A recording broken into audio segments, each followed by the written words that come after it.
the Moneyweb Crypto Podcast, where we discuss all things crypto related. Your host, Kieran Ryan. This is the season of the altcoin. Bitcoin cracked $100,000 over the last week, hitting another all-time high. Altcoins such as Ethereum, Solana, XRP, and Tron have been languishing behind Bitcoin for months, but all that changed dramatically in recent days. XRP is up nearly 400% in the last month, buoyed by a recent legal settlement in the United States, and also by hopes that it is next to have its own exchange-traded fund. Ethereum is also on a tear, as is Solana and Tron. Well, to explore what is happening in the world of altcoins, we're joined by Shivan Moodley, macro strategist with 880. Hi, Shivan. Thanks again for your time. No doubt you've been paying attention to what's happening in the crypto space. In your opinion, what altcoins are you paying attention to and what should we be looking at? Hey, Kieran. It's great to be back. I think it's the season to be jolly, both in a festive season as well as Bitcoin reaching $100,000. But yeah, I think altcoin season is slowly creeping up on us. And I think with everything, like last time we spoke, there was a lot of Trump, the elections that were coming up. And I think now we're in a space where how does policy transition into the crypto market? And fundamentally, I think the next level is tokenization and how big and broad tokenization would be looked at. And I think altcoins that are really servicing these tokenization fundamentals, looking at maybe the US Treasury or securities where BlackRock and other institutions are looking at tokenizing assets, I think play a huge role. So a significant player in that space is Chainlink. They've been existing for a while. They've gathered good partners, I should say, in the last few years. And implementation has been good so far. I mean, if you look at what has happened with Ethereum, that is always, well, let's not say always, but for the last year or so, it's been languishing quite a bit behind Bitcoin. Now there's a bit of catch up. Solana has been absolutely magnificent, as is XRP. Maybe just explain what is the attraction of, we know about Ethereum, what's the attraction of Solana, XRP, and Tron? Why have they been doing so well? So if we just go back to the fundamentals and what's going to be coming out of the market, it's everyone's trying to really improve financial services and how fast can we transact? What is going to be the next leap in financial services? Are we going to be able to transact faster? How cost effective can that be? So a lot of people that participate in SWIFT, businesses as well as individuals, know that SWIFT comes at a cost of around about 500 Rand when you're covering the charges. But what these networks are really doing is they're improving the accessibility and improving the speed in which transactions are done. Solana, pioneering that space, and obviously has been the leader in terms of where transactions are, how cheap they are compared to Ethereum.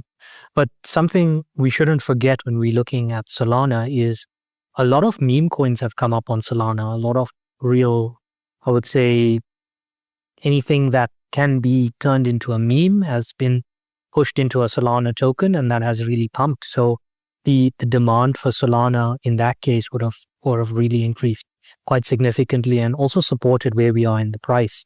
I think we're just above $230 at present at time of recording. But when we look at aspects of XRP is coming off a change in Gary Gensler in the SEC, and the next step is, okay, would the charges be dropped? Would XRP not be considered as a security?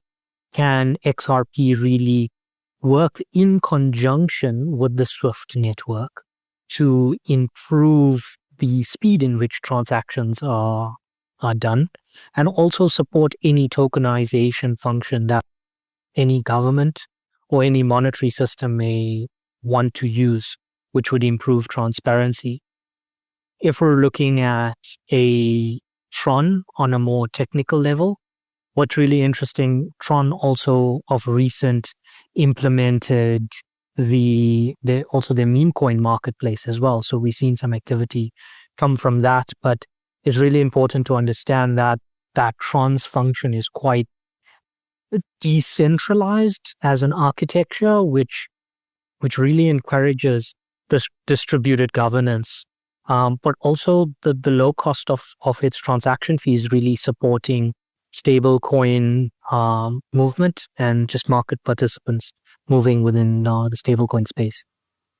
Yeah, and I think that's the important point, isn't it? That if this is going to be a challenge to the existing financial order, you're going to have a system which is capable of transacting at incredible speed. I mean, I was just checking this in the last few days. Solana is able to process, I think, about close to 5,000 transactions per second. Now, you think Bitcoin is doing 7.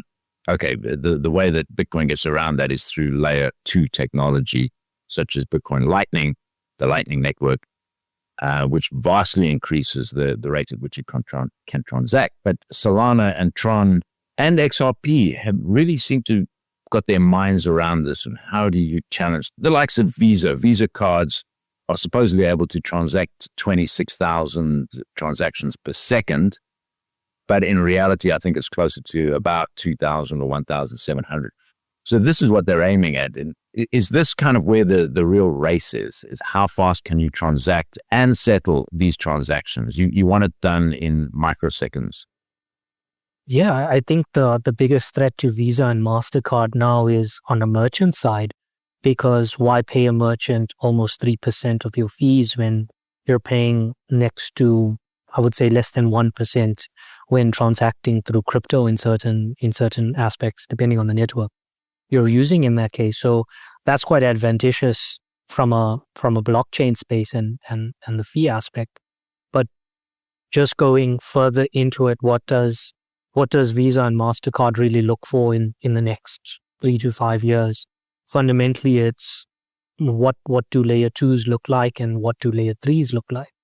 And I think that's where the interesting part I'm also quite interested in looking at present is we're seeing this shift, obviously, with Base coming into the market at being a layer 2, transacting, sort of gauging a lot of the Coinbase market traction.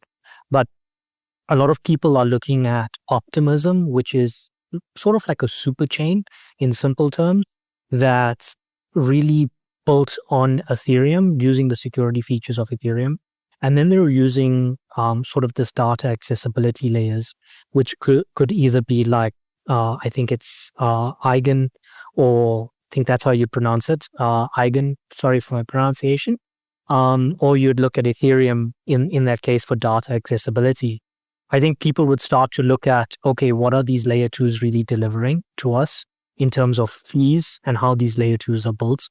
But not to be confused, I think people also listening to the podcast and to the show, is that when layer 3s are being built and we're looking at this layer 3 evolution, is layer 3s are not really ecosystems. They're more focused on decentralized applications that are really focused within this particular niche on a layer 2. So let's, for example, say an ecosystem is built as a layer 2 to service financial services, and then you would have a decentralized app that is a layer 3 that's built within this layer 2. And fundamentally what that would do is it's really looking at, it's going to be cheaper in terms of transaction fees, but what might be the shortfall of it is security becomes, I would say, a predicament, but also the security sort of reduces because now it's going through these multiple layers when we're looking at it. But I think Visa and MasterCard are surely looking at this integration in terms of how layer 3s are evolving, but fundamentally where layer 2s are in solving this transaction fees, besides looking at the major players that already exist in the market, which are Tron, Solana, and XRP. And yeah, that's fundamentally from where I'm equally looking at it. I think if I put my Visa hat on to be sitting with Visa, for example, I would also be looking at how these developments actually shape developed markets and how they shape developed markets. The developing markets will be completely different because you would look at more mobile money functions that are moving through these networks until underbanked or underbanked areas really moved into banking systems, and mobile money and telcos really dominate that space. So yeah, it's a really interesting space, but that's where I would be looking at it from that perspective in fees. Yeah, of course. And it's not just crypto that is trying to solve this. You've got fintechs, you've got mobile money. They're all nibbling away at what has been traditionally a banking market. You know, the banks have acted as gatekeepers on anything that moves in the financial space. Now that's becoming fairly wide open game. Just turning again to altcoins, the figure of how many altcoins there are. I've seen 20,000. I've seen 50,000. It's very hard to know. What do you think is the prospects? I mean, how do people wrap their wits around this? There are so many of them, and it's fairly clear that a lot of these are probably just going to fail. They're not serious projects. But are there some altcoins, in your opinion, that do hold promise? Yeah, from an altcoin perspective, I would definitely look at three fundamentals, and that is what's AI doing in the blockchain space. Look at a lot of tokens that are evolving with AI and have really good teams and dynamics that are trying to solve a realistic problem within blockchain. I would put that as sort of the number two on my list. Number one would be tokenization, and fundamentally why I say tokenization is just this big pull from US policy into the market that would eventually, we're already seeing major institutions pull into the space. And I think for them, it's profitable to have a 24-hour market running, spreads in their favor in the long run. That's really making them profitable. But also the tokenization of seeing where assets are, source of funds, money flow really become interesting to these institutions. And I would say those are the two I would say primary and secondary aspects are factors that I would look at. The third is something that is quite popular. I use the channel quite often to chat to my devs, and that's Telegram. And Telegram has their Web3 infrastructure, which is Ton. So the open network, and we call it Ton. And that's been quite, I would say, developing over the last year, and we've seen on-chain, most of the movement of the Ton ecosystem really comes from the money that's moving within Telegram. Easy to move, a lot more quicker to pay certain individuals that use Telegram. Those are sort of my top three in terms of sectors. When we start looking at Solana and Ethereum, I think they're the legacies. They have really good work that have been built in them, and they have a lot of trust and backing that support them in the long run. So those are some things I would say people should have some sort of aspect in their portfolio or holding. But when looking at the long run of altcoins, they should really look at what's really developing in the next 5 years. And my focus is really understanding how layer twos are built. That's either using the optimism chain or the Arbitrum sort of network to build this layer two, and understand that when layer threes are built and they are app specific, understand that some of them might not have this amazing utility that they're promising you, particularly when you're looking at total value locked. Who's owning these tokens? I think those are the fundamental keys that you should be looking at. It might be worth just exploring what do we mean by a layer 2 and a layer 3. Can you offer us a simple explanation for that? Sure. So layer 2 is, so let's say Ethereum is your main network that you would use. And like I mentioned, it's a legacy system. Well, I would say it's a legacy system fundamentally because it's been around for so long and we've seen this new development. But Ethereum is popular, it's secure, it has really good fundamentals in it. while it does suffer from shortfalls, it has really good fundamentals. And when someone builds another application on the Ethereum network, so that means, let's, for example, take now you using, I want to say, I can't remember if Base was built on Ethereum. I'll just double check that. But let's say you create an application and you call it the Moneyweb podcast ecosystem. The Moneyweb podcast ecosystem would be built on Ethereum, and that is considered layer 2 because you are now that Moneyweb podcast just above the Ethereum. When we look at layer 3, we're then saying Moneyweb podcast is that layer 2. Now, Kieran Ryan is creating a specific podcast dedicated just to talking about Solana, for example. That is a niche and services one particular community that we would call a layer 3, because Ethereum was layer 1, the Moneyweb podcast was layer 2, and then Kieran Ryan's podcast was really built on that layer 2, which makes it a layer 3. Very good explanation. Thanks for that. Okay, what about Tron? I've just been looking at that in the last week, which, like Ripple, XRP, was on the wrong side of an SEC lawsuit, Securities and Exchange Commission in the United States, and it was accused of fraud and securities violations. Now, Donald Trump's new man at the SEC is Paul Atkins. He is replacing Gary Gensler. Paul Atkins is seen as more crypto-friendly, and the feeling is that he could drop these charges.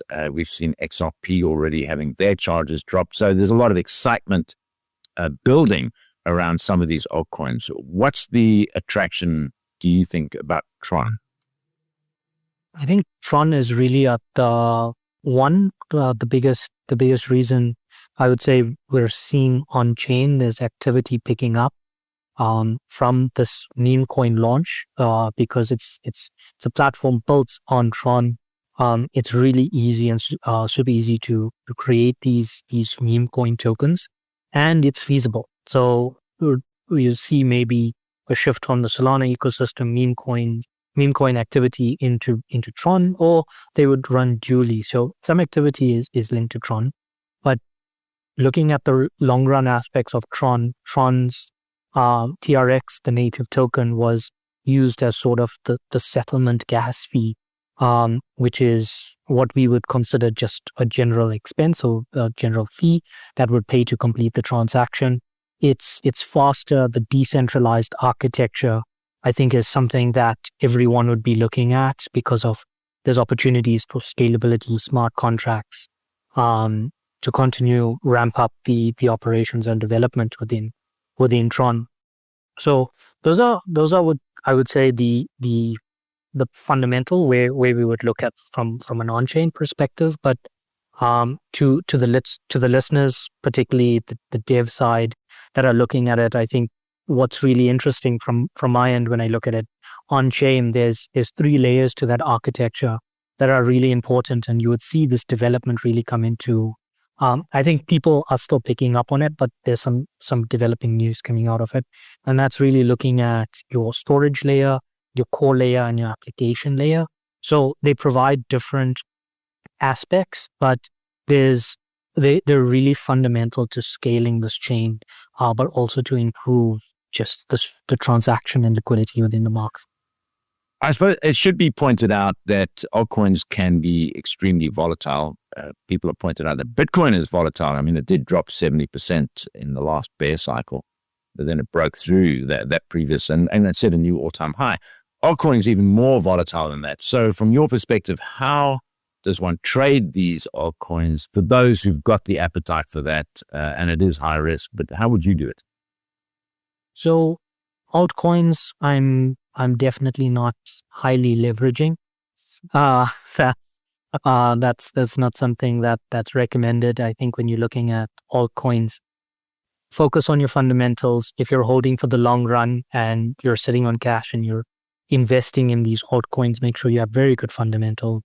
There are some markets such as Deribit, OKX that offer these options contract for certain strike prices that more sophisticated investors would look at.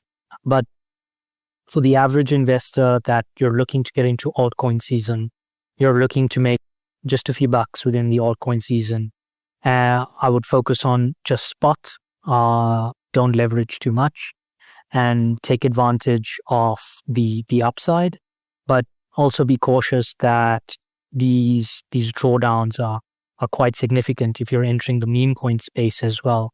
The drawdowns are quite significant, but also there's threats of being rug pulled. And so be cautious on when you're looking at the team who you're following. Just explain what a rug pull is. Oh, rug pull. Yeah. So rug pull, I think a really great case is what happened earlier this week with the Huck 2 girl that became popular through a viral video, and she created a meme coin. She really drove up the value. I think it was almost just past $50 million.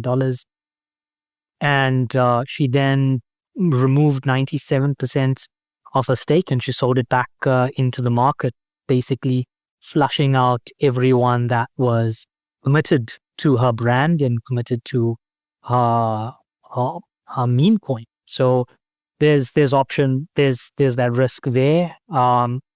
That's a rug pull. You really followed this person. This person really, the moment everyone scaled into the market, they really sold all their liquidity because they were targeting a particular price, and you basically sat with coins that are worthless.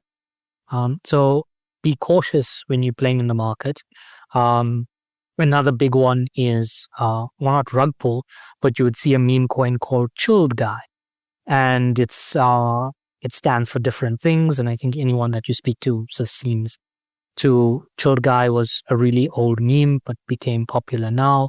And we're seeing this cycle of people really buying this Chilled Guy token. Doge as well as a meme coin, but sort of gained mainstream because of Elon Musk and the Department of Government Efficiency as well.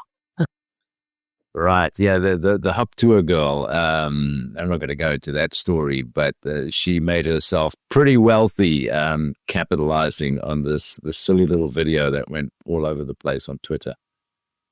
Made herself what? I heard $30 million, and then pulled the rug, and everybody else is left holding nothing. Okay, let's wrap up here with a look back at 2024. What stands out for you as the milestone events of the year? Maybe then look into your crystal ball. Tell us what you can see or what we can expect for 2025.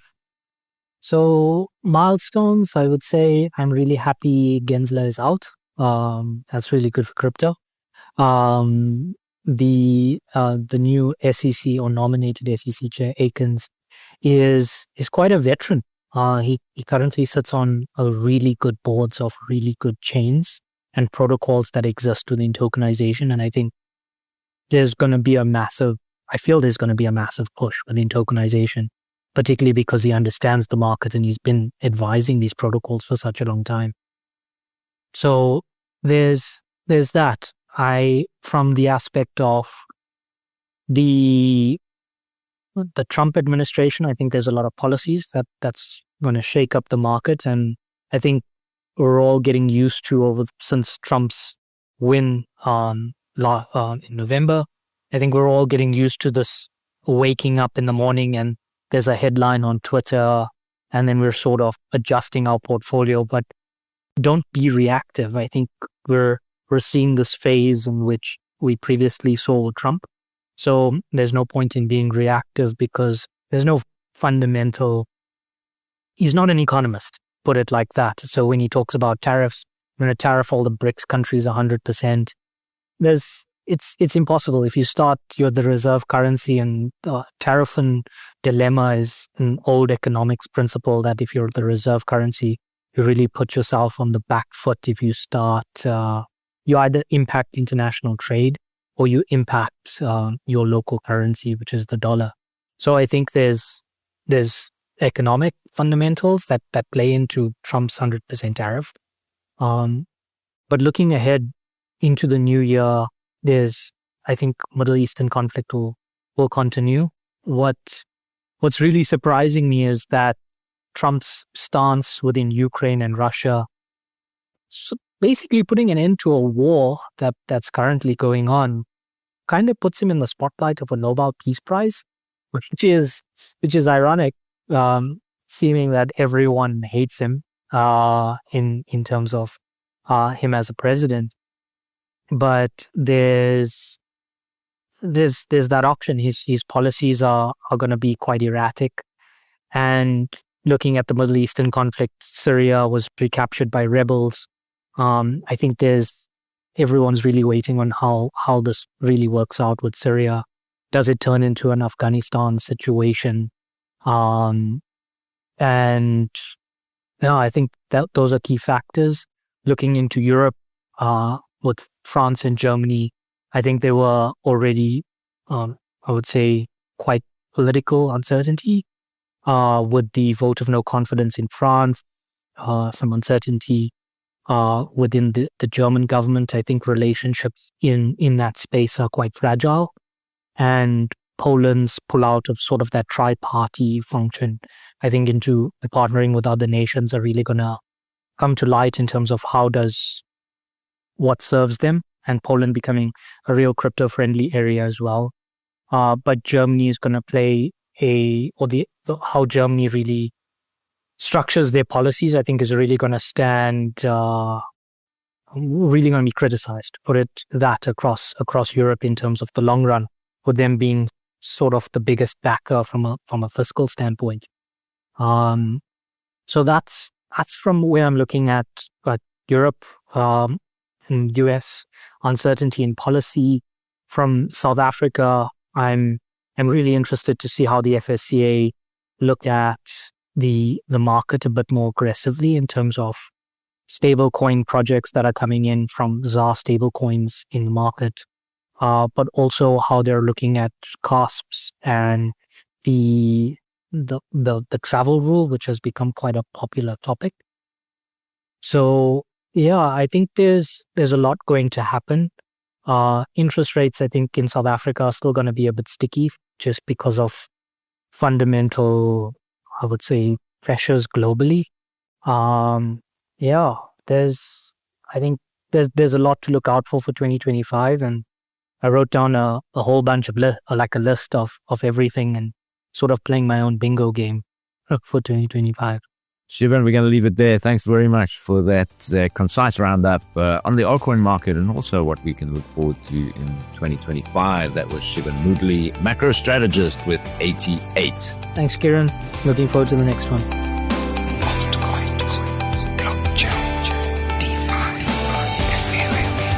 Thanks for listening to the Moneyweb Crypto Podcast, hosted by Kieran Ryan. To listen to our other podcasts, go to moneyweb.co.za or the Moneyweb app and follow Moneyweb News for daily updates.